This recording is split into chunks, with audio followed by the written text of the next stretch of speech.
La pluie tombait sur les vitres du Penthouse comme des lames fines et glacées. À l'intérieur, tout respirait la perfection, les murs d'un blanc pur, les meubles taillés dans le marbre, l'odeur du café brûlant qui montait lentement dans l'air. Camille Dervaux, PDG du groupe Orialis, fixait le skyline de Paris, les bras croisés, ses talons résonnant sur le sol de pierre. Ses yeux brillaient d'une résolution étrange. « Thomas » dit-elle d'une voix basse mais tranchante. « Ferme la porte. » Le jeune concierge, costume trop grand pour lui, obéit sans un mot. Il savait que quand Madame Dervaux parlait ainsi, il valait mieux ne pas poser de questions. Il la regarda, un peu nerveux, alors qu'elle s'approchait lentement de lui, chaque pas mesuré, chaque respiration calculée. « Vous m'avez rendu service plus d'une fois, Thomas. Discret. Loyal. Je peux compter sur vous. »« Bien sûr, madame. » Elle détourna les yeux vers la fenêtre, les mains serrées. Le ton changea. Moins autoritaire. Plus tremblant. « J'ai besoin de vous pour quelque chose d'extraordinaire. » Thomas sentit son cœur se resserrer. Il savait que ce mot, dans la bouche de cette femme, n'annonçait jamais rien de banal. « Dites-moi, madame. » Elle se retourna, le fixa droit dans les yeux. « J'ai besoin que vous me rendiez enceinte. » Le silence tomba, brutal. Même la pluie sembla s'arrêter. Thomas cligna des yeux, croyant à une plaisanterie. « Pardon ? Vous avez bien entendu. Ce n'est ni un jeu, ni une folie. C'est une nécessité. » Elle s'avança encore, si près que Thomas sentit son parfum, un mélange de jasmin et de fer froid. « Sans cet enfant, je perdrai tout. Mon visa, ma société, mes investissements à New York. On m'a refusé le renouvellement. Ils veulent que je prouve une stabilité familiale. C'est ridicule, mais c'est la loi. » Thomas recula d'un pas, cherchant ses mots. « Madame, je ne comprends pas. Pourquoi moi ? Vous pourriez. Parce que vous êtes le seul en qui j'ai confiance, coupa-t-elle sèchement. Et parce que vous n'avez rien à y gagner. C'est ce que je veux. Pas de chantage. Pas de sentiment. Juste, un contrat silencieux. » Elle posa sur la table un dossier. À l'intérieur, des papiers officiels, un chèque déjà signé. Une somme que Thomas n'avait jamais vue de sa vie. Il sentit sa gorge se nouer. L'argent. La peur. L'honneur. Tout se mêlait. « C'est insensé, murmura-t-il. »« Oui, répondit-elle doucement. Mais parfois, les femmes puissantes doivent faire des choses insensées pour survivre. » Un éclair fendit le ciel. « Réfléchissez. Vous avez jusqu'à demain. » Elle se détourna, ramassant sa veste. « Et Thomas ? Si vous acceptez, plus rien ne sera comme avant. » La nuit suivante, Thomas n'avait pas dormi. L'image de Camille revenait sans cesse, son regard dur, son allure d'impératrice blessée. Il pensait à sa mère malade, à son loyer en retard. Et au chèque. Le lendemain, il se présenta au Penthouse, costume repassé, visage fermé. Camille était là, en robe noire, un verre de vin à la main. « Vous êtes venu ?» dit-elle simplement. « Oui. » Elle posa le verre, le regardant longuement. « Alors, vous acceptez ?» Il hocha la tête. Un mince sourire traversa ses lèvres, mais ses yeux, eux, restèrent tristes. « Très bien. » Elle s'approcha. Lentement. Trop lentement. Ses doigts tremblaient légèrement lorsqu'elle effleura la main du jeune homme. « Ce ne sera pas facile.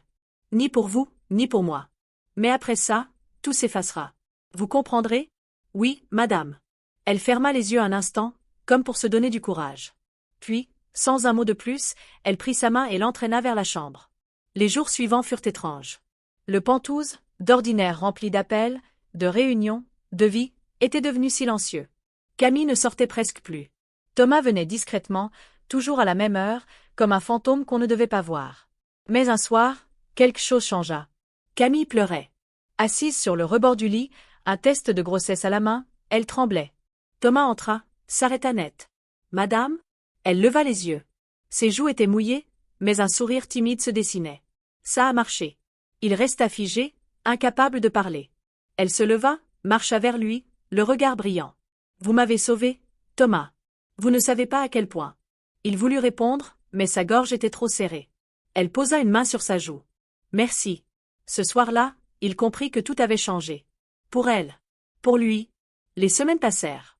Camille continuait à diriger son empire, mais plus rien n'était pareil. Les médias spéculaient sur sa mystérieuse grossesse.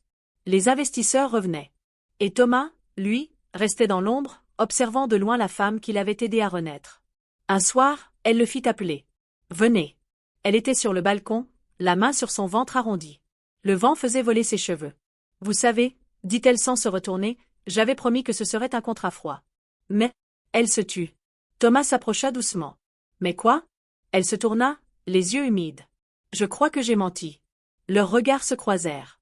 Longtemps. Trop longtemps. Et dans ce silence suspendu, quelque chose d'interdit, d'inattendu, naquit entre eux. Avant qu'il puisse dire un mot, elle posa un doigt sur ses lèvres. Ne dites rien. Pas ce soir. Puis elle s'éloigna, disparaissant dans la nuit, laissant derrière elle le parfum du jasmin et une phrase qui résonnait encore dans l'air. Si quelqu'un apprend la vérité, tout s'effondrera. Et ce soir-là, en bas du building, une voiture noire attendait. À l'intérieur, un homme en costume observait la lumière du Penthouse avec des jumelles. Il murmura. Alors c'est vrai, la PDG cache quelque chose. Il décrocha son téléphone. Préparez un dossier complet sur Camille Dervaux.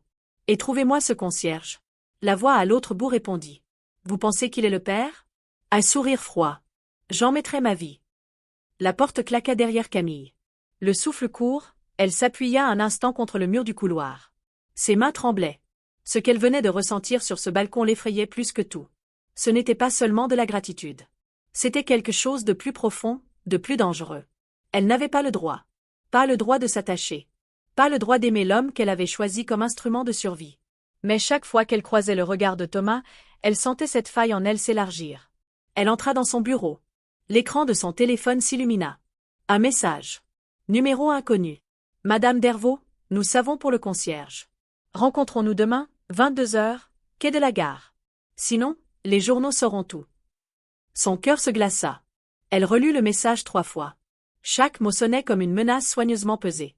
Elle inspira profondément, tenta de retrouver son calme. Mais dans le reflet de la vitre, elle vit son propre visage, fatigué, inquiet, presque fragile. Ce n'était plus la femme de faire des conférences. C'était une femme en danger. Le lendemain, Thomas la vit arriver dans le hall, plus pâle que d'habitude. « Madame, vous allez bien ?»« Oui, » répondit-elle trop vite. « Je dois sortir ce soir. »« Rien d'important. » Il la regarda un moment, hésitant. « Vous mentez. » Elle s'arrêta. « Comment osez-vous ?»« Parce que je vous connais, » coupa-t-il doucement. « Quand vous mentez, votre main droite tremble. » Elle baissa les yeux. Un silence lourd s'installa. « Quelqu'un sait » finit-elle par dire. « Sur nous. » Thomas sentit une décharge froide lui parcourir la colonne vertébrale. Comment ça, sur nous? Un message. Une menace. Ce soir, je dois rencontrer quelqu'un. Il serra les poings. Vous n'irez pas seul. C'est hors de question, Thomas. Vous devez rester loin de ça. Justement, c'est moi qu'il vise. Elle releva les yeux. Il y avait dans sa voix une force inattendue. Ce n'était plus le concierge docile. C'était un homme prêt à se battre. 22h03 quai de la gare. La scène reflétait les lumières de la ville comme un miroir d'encre. Un vent froid fouettait le visage de Camille, dissimulé sous un manteau sombre. Une voiture s'arrêta lentement à quelques mètres. Les phares s'éteignirent. Un homme en sortit. Grand, élégant, sourire faux. Madame Dervaux. Toujours aussi ponctuelle. Qui êtes-vous? Un ami. Disons, un partenaire intéressé. Il alluma une cigarette. Vous avez bâti un empire sur la discrétion. Mais parfois, même les empires ont des fissures. Votre situation personnelle, par exemple. Que voulez-vous? Rien d'exagéré. 10 millions d'euros. Et le silence sera éternel. Elle resta immobile. Et si je refuse? Il haussa les épaules. Alors demain matin, votre photo et celle de votre concierge feront la une de tous les journaux économiques. Et adieu les investisseurs américains. Le vent siffla. Le visage de Camille se durcit. Très bien. Vous aurez votre argent. Demain. Il eut un sourire satisfait. Sage décision. Mais soudain, un bruit derrière lui. Une ombre. Thomas. Il sortit du noir, les yeux brûlants. Vous n'aurez rien. L'homme sursauta, recula d'un pas. Qui êtes-vous pour interrompre? Le coup partit avant qu'il ne finisse. Thomas le frappa au visage, le plaqua contre la voiture. La cigarette tomba dans la flaque. Vous touchez à Madame Dervaux, et je vous jure que... Thomas! Cria Camille. Arrête! Il le relâcha à contre-cœur. L'homme, essoufflé, recula en riant nerveusement. Intéressant, très intéressant. Le concierge protecteur. Ce sera encore plus croustillant dans les journaux. Puis il monta dans sa voiture et disparut. Camille resta là, tremblante. Pourquoi êtes-vous venue? Parce que je vous ai dit que je ne vous laisserai pas seule. Elle le fixa. Son visage dur se fissura. Vous ne comprenez pas, murmura-t-elle. Vous venez de signer notre perte. Le silence tomba. La pluie commença à tomber de nouveau, comme au premier soir. Alors, autant tomber ensemble, répondit-il calmement. Elle sentit quelque chose céder en elle. Elle s'avança, posa sa tête contre son torse, cherchant un abri dans sa chaleur. Pourquoi vous? Pourquoi vous, Thomas? Il la serra doucement. Parce que vous m'avez appris que même les gens sans fortune peuvent aimer comme des rois. Un instant, tout sembla s'arrêter. Le temps, la peur, la pluie. Mais dans la pénombre, un objectif cliqua. Un flash discret. Quelqu'un, caché de l'autre côté du quai, venait de tout photographier. Et ce cliché allait bientôt tout faire exploser. Le lendemain matin, Paris s'éveilla dans une brume lourde, comme si la ville elle-même pressentait un orage. Dans les bureaux d'Orialis, tout semblait calme. Trop calme. Camille entra, lunettes noires sur le visage, robe d'un noir absolu. Ses pas résonnaient sur le marbre tandis que ses employés détournaient discrètement le regard. On aurait dit qu'il savait quelque chose. Lorsqu'elle ouvrit la porte de son bureau, elle comprit pourquoi. Sur son écran d'ordinateur, une notification d'alerte. Camille Dervaux, la PDG au scandale secret, un concierge comme amant était père et son enfant. Une photo s'afficha. Elle, dans les bras de Thomas, sous la pluie du quai. Le flash. Le baiser qu'elle n'avait pas eu le temps d'éviter. Elle sentit le sang quitter son visage. Elle tomba sur la chaise, le souffle coupé. Non, non, non. Elle saisit son téléphone. Appel manqué. Message d'avocat. Du conseil d'administration. Même du ministère. Tous voulaient une explication. Une seule photo, et son empire s'effondrait. Dans l'ascenseur, Thomas serrait les poings. Il avait vu la une sur le grand écran de la réception. Le scandale Dervaux clignotait partout. Il n'avait même pas besoin d'aller sur Internet. Chaque écran, chaque regard semblait le juger. Il entra dans le bureau sans frapper. « C'est ma faute » dit-il aussitôt. « Non » répondit-elle sèchement. « C'est la mienne. » Elle se leva, marcha jusqu'à la fenêtre. « J'ai voulu tout contrôler, tout calculer. Mais j'ai oublié que le monde adore détruire les femmes puissantes. » Elle se retourna. Ses yeux n'étaient plus ceux d'une PDG. C'étaient ceux d'une femme traquée. « Thomas, écoutez-moi. Vous devez partir. Maintenant. Je ne partirai pas. Si vous restez, ils vont vous détruire. Votre nom, votre vie, tout. Qu'ils essaient. » Il fit un pas vers elle. « Je ne vous laisserai pas affronter ça seule. » Elle serra les mâchoires, tenta de contenir les larmes. « Vous ne comprenez pas. Ce n'est plus seulement un scandale. C'est une enquête. Ils ont lancé un audit, un contrôle fiscal, et si quelqu'un fouille assez profond, ils découvriront tout. Le contrat, la grossesse, le paiement. » Un silence. Puis, lentement, elle ajouta. « Vous pourriez aller en prison, Thomas. » Il la regarda droit dans les yeux. « Et vous ?» Elle détourna le regard. « Moi, je suis déjà en prison. » Quelques heures plus tard, les bureaux d'Orialis étaient en chaos. Journalistes dans le hall, caméras, gardes de sécurité débordés. Camille s'échappa par la porte arrière, capuche sur la tête. Thomas la suivait, silencieux. Ils montèrent dans une voiture noire garée dans la ruelle. « Où va-t-on » demanda-t-il. « Chez quelqu'un qui peut nous aider. » La voiture traversa Paris à toute allure. Les gyrophares des voitures de police reflétaient sur les vitres. Ils finirent par s'arrêter devant une maison discrète dans le 7e arrondissement. Une femme les attendait sur le seuil, la juge Élodie Marchand, vieille amie de Camille. « Mon Dieu, Camille, » murmura-t-elle. « Tu n'aurais jamais dû venir ici. » « Je n'ai plus le choix. » Elles s'assirent dans le salon.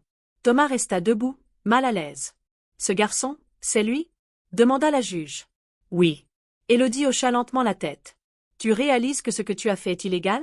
Falsifier un dossier familial pour obtenir un visa américain, c'est de la fraude internationale. » Camille ferma les yeux. « Je sais. Et s'il prouve qu'il y a eu transaction financière, c'est fini. » Thomas s'avança. « Alors dites-moi ce que je dois faire. Si je dois me livrer, je le ferai. » La juge le regarda avec un mélange de pitié et d'admiration. « Vous êtes courageux, jeune homme. Mais ce n'est pas à vous de porter tout ça. Et pourtant, dit Camille, c'est à cause de moi qu'il est mêlé à tout ça. » Un silence pesant s'installa. Puis la juge se leva. « Écoutez-moi. Il existe une seule solution. Vous devez quitter le pays avant qu'il ne dépose les charges. » Camille la fixa. « Fuir ? Oui. » Elle secoua la tête. « Je suis Camille Dervaux. Je ne fuis pas. » Mais déjà, dehors, des moteurs se faisaient entendre. Élodie pâlit. Trop tard. Un gyrophare rouge passa devant les fenêtres. Puis un deuxième. Thomas se précipita vers la porte. « Ils sont là. » Camille se leva d'un bond. « Élodie, sors-nous d'ici. Par le sous-sol, vite. » Ils traversèrent la maison en courant. Les battements de leur cœur couvraient le bruit des sirènes. Une trappe. Des escaliers de pierre. L'odeur de l'humidité. Derrière eux, la porte d'entrée vola en éclats. « Police. Ne bougez plus. » Camille saisit la main de Thomas, l'entraînant dans le tunnel sombre. Ils couraient, haletants, les pas des policiers résonnant derrière eux. Thomas sentit la main de Camille trembler. Tenez bon, cria-t-il. Thomas? Oui. Si je tombe, ne vous retournez pas. Il serra sa main plus fort. Je ne vous laisserai jamais tomber. La lumière du jour apparut au bout du tunnel. Une sortie sur les quais. Mais à peine eurent-ils franchi la grille qu'une voix retentit. Ne bougez plus. Ils levèrent les yeux.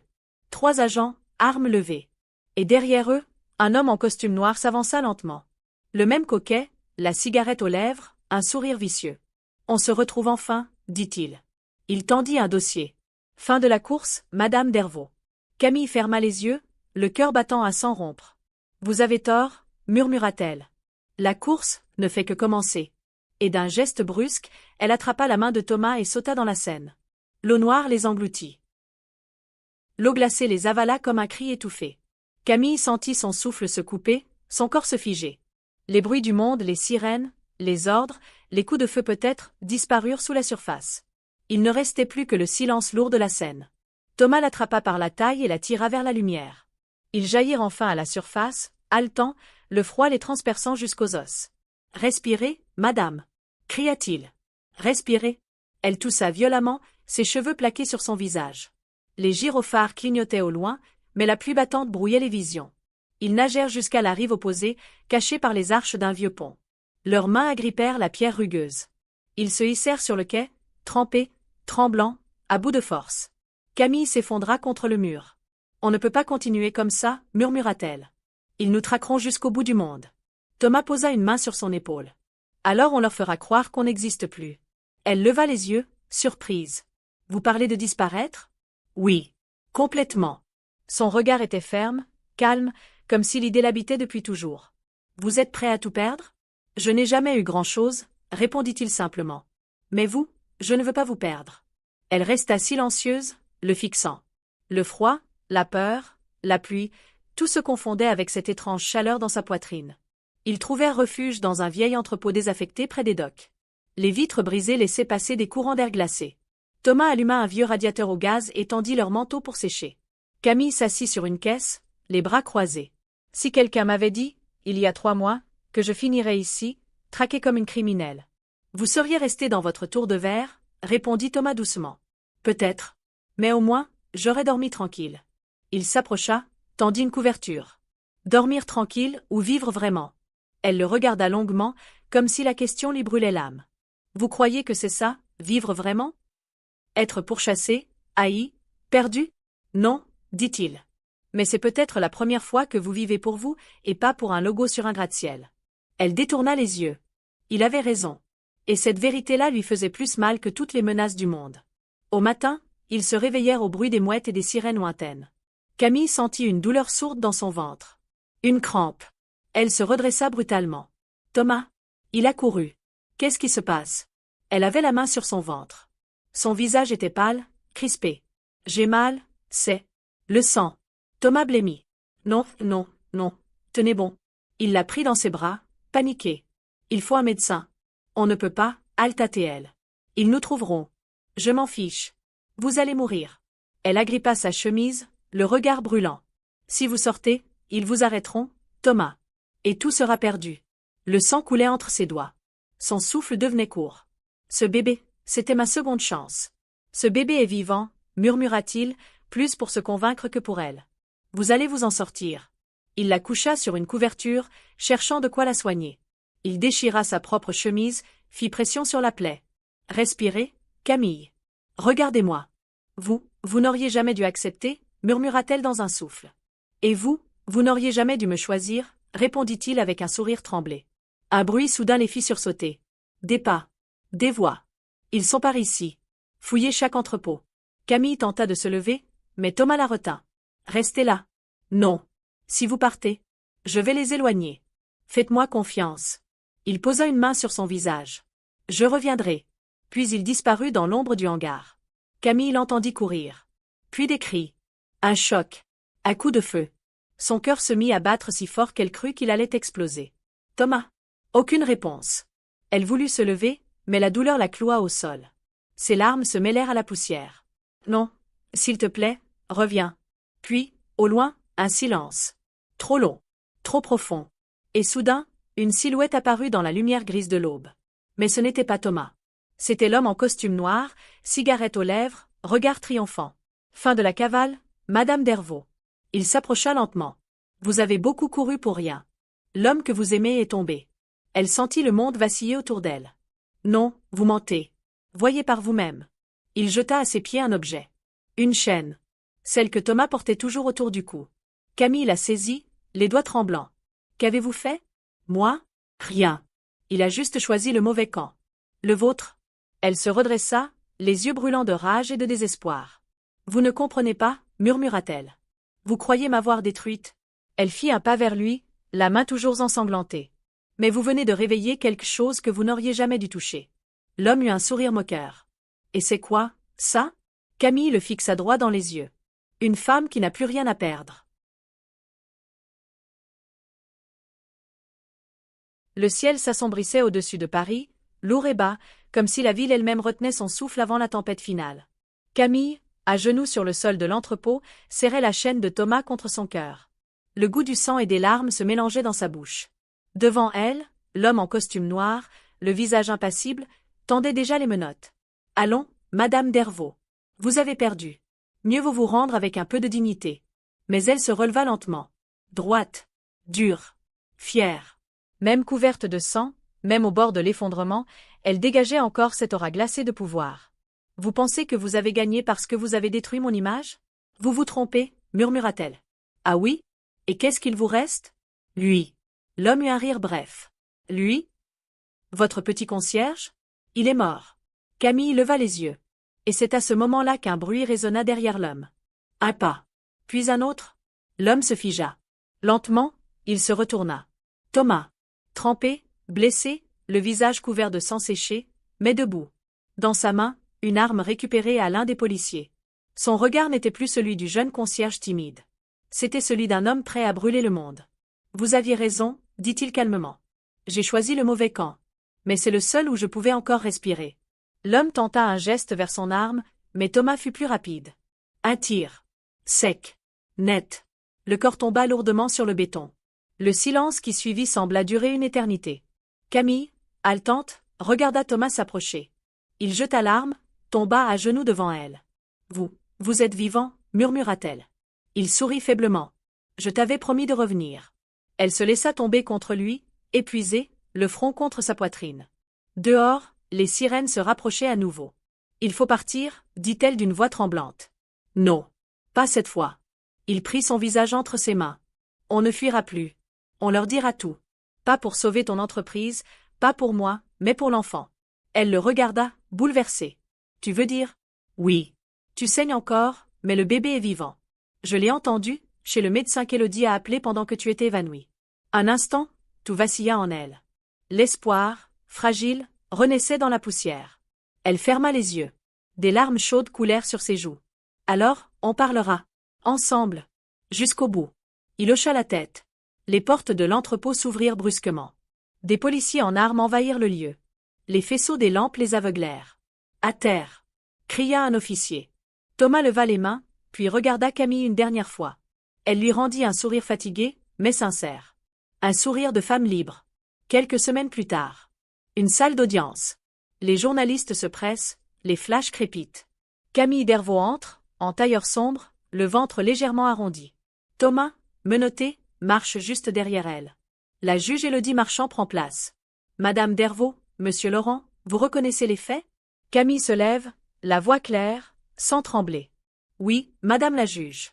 Nous reconnaissons tout. Mais laissez-moi préciser une chose, je n'ai jamais acheté un homme. J'ai trouvé un cœur qui valait plus que tous mes millions. Un murmure parcourt la salle. Et cet enfant, continue-t-elle, n'est pas le fruit d'un mensonge.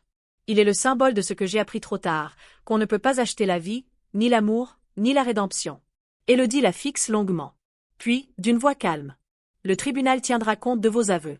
Thomas croise le regard de Camille. Ils échangent un sourire silencieux. Tout est perdu, et pourtant, tout est sauvé. Un an plus tard. Un petit village au sud de la France. Une maison modeste, des champs d'oliviers, le chant des cigales. Camille étend le linge au soleil. Son fils, un bébé aux yeux gris, joue dans l'herbe. Thomas sort de la maison, tenant 2 cafés fumants. Tu sais, dit-elle en souriant, parfois j'oublie qui j'étais. Moi, je n'oublie pas, répond-il doucement. Parce que c'est grâce à elle que je t'ai rencontré. Il dépose un baiser sur son front.